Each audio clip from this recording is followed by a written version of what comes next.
এই এলাকার উন্নয়নের জন্য আমরা উন্নয়ন ভাবনা মানুষের সামনে পেশ করেছিলাম। এই উন্নয়ন ভাবনার ভিতরে আমরা বলেছিলাম পুরান ঢাকার যত ঐতিহ্য আছে সেই ঐতিহ্য আমরা ফিরিয়ে আনবো ইনশাআল্লাহ। সেই ঐতিহ্য ফিরিয়ে আনার কর্মসূচির অংশ হিসাবে আজকে ঢাকার ঐতিহ্যবাহী ঘোড়ার গাড়ির র্যালি অনুষ্ঠিত হচ্ছে।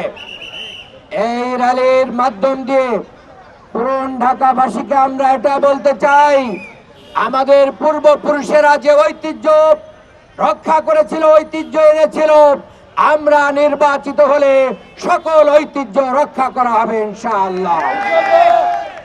আপনারা জানেন, যারা ঢাকায় বাস করেন তাদের জন্মস্থান এই পুরান ঢাকায়। পুরান ঢাকার মাধ্যম দিয়ে ঢাকার সূত্রপাত হয়েছে।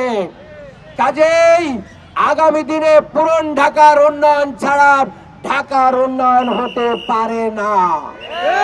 বিগত 54 বছরে যারা ক্ষমতা এসেছিল লুটপাট, চাঁদাবাজি এবং নিজেদের আখের গুছানোর কাজ করেছিল, যার কারণে পুরান ঢাকার গ্যাস সমস্যার সমাধান হয় নাই, পুরান ঢাকার রাস্তাঘাটের উন্নয়ন হয় নাই, পুরান ঢাকার বিদ্যুৎ ব্যবস্থার উন্নয়ন হয় নাই, পুরান ঢাকার মানুষের উপরে যে পরিমাণ ভ্যাট ট্যাক্স দিয়ে এই মানুষগুলোর উপরে হয়রানি করা হয় সেটারও উন্নয়ন হয় নাই।